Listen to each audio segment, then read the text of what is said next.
Assalamualaikum warahmatullahi wabarakatuh. Bapak-bapak, ibu-ibu yang saya hormati, adik-adik yang dekat di hati.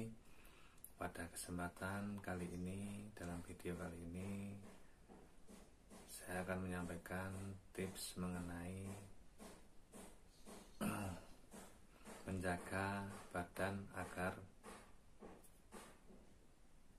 selalu sehat menurut versi saya. Mungkin ini tidak begitu penting bagi Anda, tapi mungkin juga bermanfaat. Mungkin bisa diterapkan di kehidupan Anda. Di sini saya akan memberikan sedikit pengalaman yang saya lihat dari pengalaman diri saya sendiri, dan saya melihat dari perkembangan rekan-rekan terdekat atau saudara-saudara terdekat.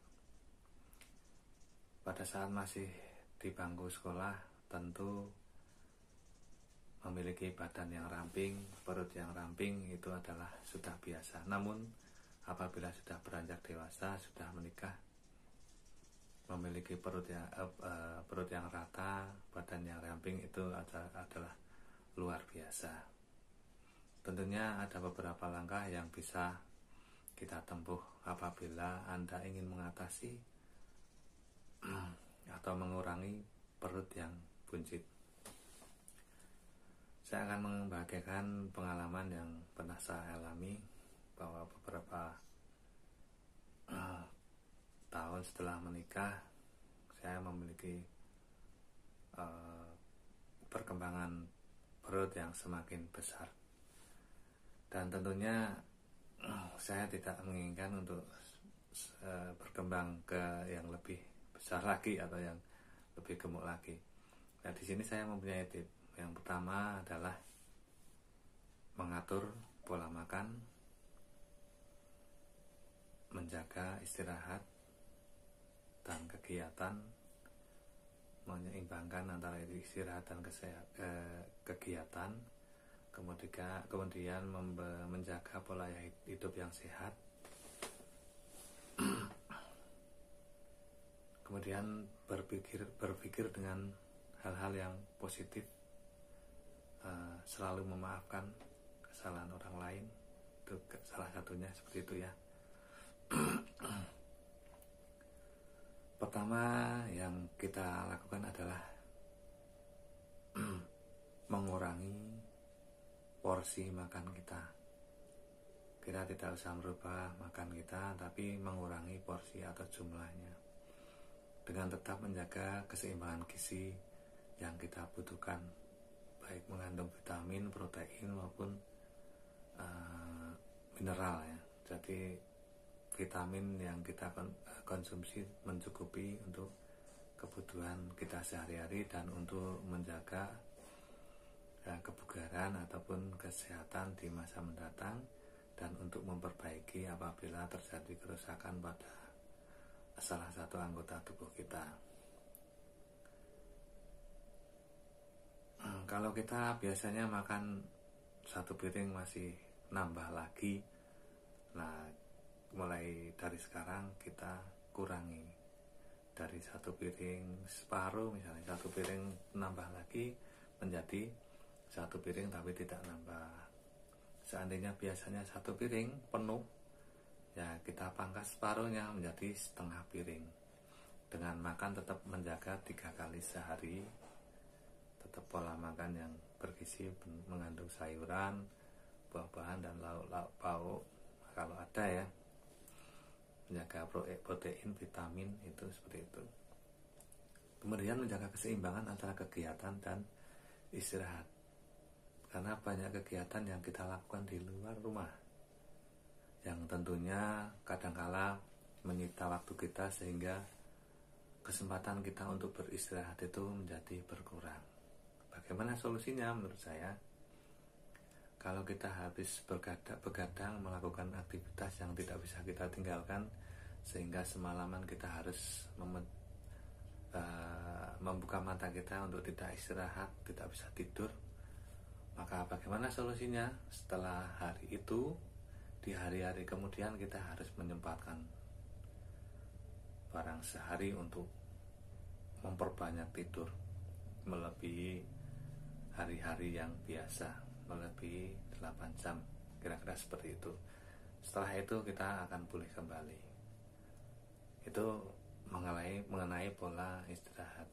Kemudian dalam kegiatan sehari-hari yang belum tentu kita perhatikan, misalnya kita berkendara, menggunakan sepeda motor kemana-mana dengan baju yang tipis ataupun kaos, tanpa menggunakan yang lain, cuma celana dan baju saja kita berkendara pakai helm kemana-mana. Nah, itu perlu diperhatikan. Menurut analisis saya, kalau berkendara sepeda motor tidak memakai tameng baju, tameng dada, atau istilahnya pakai jaket atau pakai tameng, itu angin akan masuk ke tubuh kita. Mungkin untuk 1 kali 2 kali tidak akan menjadi masalah, namun apabila sudah sering kali dilakukan dan angin itu berhembus ke tubuh kita secara terus-menerus, maka akan terjadi sesuatu pada diri kita. Entah itu paling ringan masuk angin, pusing-pusing, pundak yang pegel dan sebagainya. Itu adalah gejala kalau angin sudah masuk. Jadi kalau kita berkendara sepeda kemana-mana tanpa menggunakan jaket atau pelindung dada, nah itu gejalanya nanti akan seperti ini. Jadi badan terasa pegal di punggung, kemudian mata terasa pedes, rasanya mengantuk pada sore hari, dan rasanya seperti dingin. Nah, itu adalah gejala-gejala bahwa angin telah masuk pada badan kita. Tapi tidak usah khawatir kalau sudah terlanjur seperti itu. Cara mengatasinya cukup sederhana saja menurut saya. Mungkin bisa konsultasi ke dokter untuk meminta petunjuk dokter, dikasih obat ke resep dokter. Tapi kalau seandainya ingin menempuh cara tradisional, ya cukup dengan badan dikerok, dikasih penghangat seperti salon pas atau penghangat gel atau minyak kayu putih dan sebagainya. Kemudian digunakan untuk istirahat. Nah, itu akan memulihkan kesehatan kita, akan menghilangkan rasa pegal-pegal dan meriang itu. Kemudian apabila terjadi gejala-gejala yang tidak enak itu ya, gejala tidak enak di badan, kita prediksi apa penyebabnya, kita cari tahu bagaimana penyebabnya, asal muasalnya. Kita jangan langsung memastikan kalau ini suatu penyakit tertentu, tapi kita urutkan dulu dari makan kita sebelum terjadi rasa sakit itu. Misalnya pusing, suatu saat kok kita mengalami pusing, nah kita cari tahu dulu apa. Jangan langsung divonis kita mempunyai penyakit, tapi kita cari dulu sebelumnya itu kita memakan apa. Sebagai contoh yang pernah saya alami dulu ya, saya waktu itu diberi masakan atau dibuatkan masakan dari jamur. Nah, karena saya sangat menyukai rasanya seperti daging itu, saya dibuatkan tiap hari. Karena dibuatkan tiap hari, makan tiap hari, ternyata itu berlebihan dan mempunyai efek samping. Pada saat pagi hari saya berangkat kerja, kepala terasa pusing-pusing. Setelah saya telusuri, saya cari penyebabnya, makanan apa yang telah saya makan, ternyata ketemu itu makan jamur itu penyebabnya. Nah, seperti itu. Jadi belum tentu rasa pusing itu adalah suatu penyakit. Mungkin karena kita yang salah makan atau salah dalam porsinya makan. Setelah saya berhenti makan jamur tadi, saya makan seperti biasa, ya pusingnya hilang. Itu gambarannya seperti itu. Kemudian seperti kembali ke tadi masalah perut buncit tadi, kadang-kadang orang kalau makan siang itu di warung dengan makan yang porsi besar, nambah, kemudian minum es teh segelas besar itu dan dihabiskan. Itu berlangsung tiap hari seperti itu. Nah, itu insya Allah nanti lama-kelamaan perutnya akan semakin besar. Nah, itu yang saya alami dulu. Nah, mulai sekarang kita rubah. Mungkin untuk siang hari kita makan yang separuhnya dari porsi biasanya, kita minum air putih sedikit. Itu akan mengurangi pertumbuhan atau kondisi perut kita yang semakin besar itu. Itu langkahnya seperti itu, tanpa mengganggu kesehatan kita.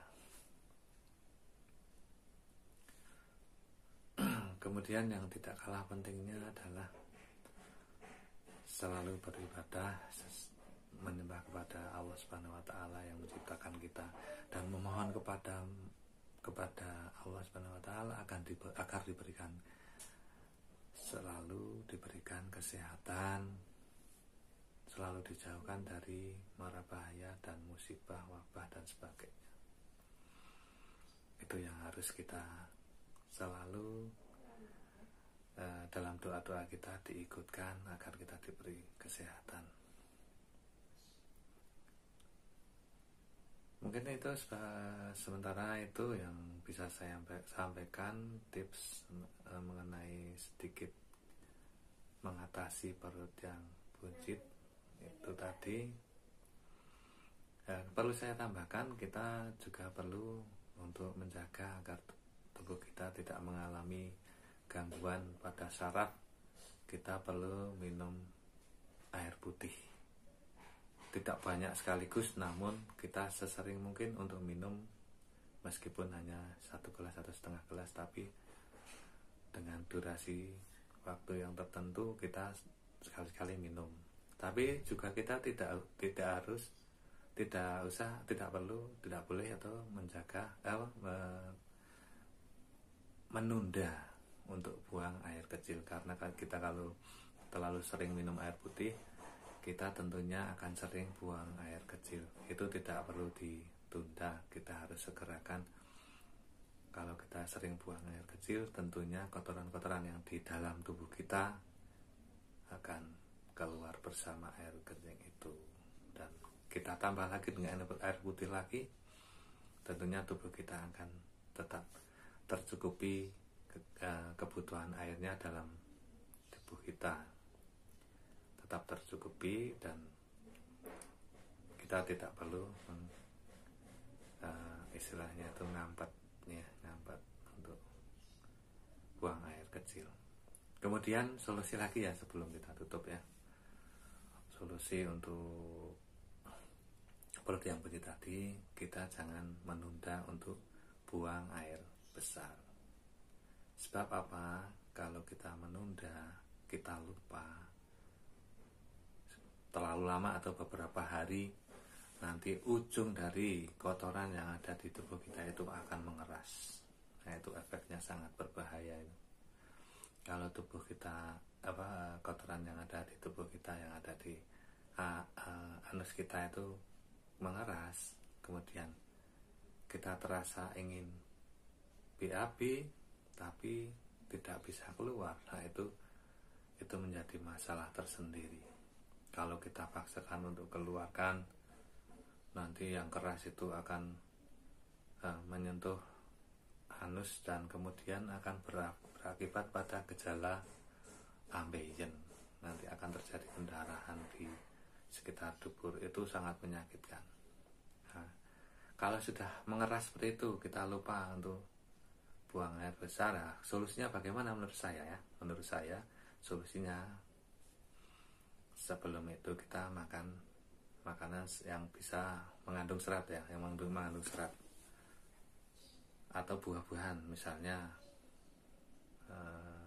gandul ya, misal gandul atau kates kita makan. Kemudian bisa beli di apotek itu yang seperti gel itu yang dimasukkan dari bawah itu.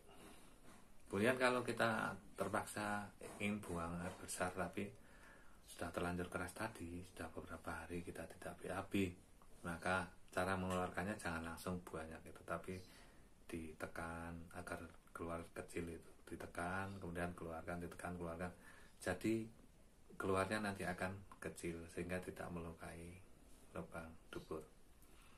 Hal ini perlu saya sampaikan karena ini penting sekali, karena kalau kita asal-asalan nanti kita terjadi ambeien dan sebagainya, itu juga mengurangi nanti aktivitas kita, mengganggu kesehatan kita. Itu yang sesuai yang saya alami atau pengalaman yang saya alami. Mungkin ini berguna bagi Bapak dan Ibu serta adik-adik sekalian, karena semua orang akan mengalami hal seperti itu. Yang tidak kalah pentingnya juga kita harus menjaga keseimbangan antara istirahat dan kegiatan, antara makan dan minum, seperti itu. Jadi kita tidak berlebihan makan, tidak berlebihan minum, tapi kebutuhan minum tercukupi, kebutuhan makan tercukupi, tapi tidak berlebihan dalam mengkonsumsinya. Kemudian ada solusi lagi, tips lagi, mandi di pagi hari sebelum subuh itu mandi. Itu juga sangat menyehatkan. Mungkin itu dulu yang bisa saya sampaikan. Mungkin lain kali ada tips yang lain yang mungkin bisa saya sampaikan, mungkin berguna bagi Anda pemirsa sekalian. Jangan lupa di like, share, dan komen serta subscribe-nya saya tunggu. Semoga bapak-bapak dan ibu-ibu yang saya hormati dan adik-adik yang dekat di hati selalu mendapat perlindungan Allah Subhanahu wa taala, selalu mendapat kesehatan, dijauhkan dari wabah dan musibah, selalu mendapat limpahan rezeki yang banyak, yang berkah barokah. Kurang dan lebihnya mohon maaf yang sebesar-besarnya. Saya akhiri. Assalamualaikum warahmatullahi wabarakatuh.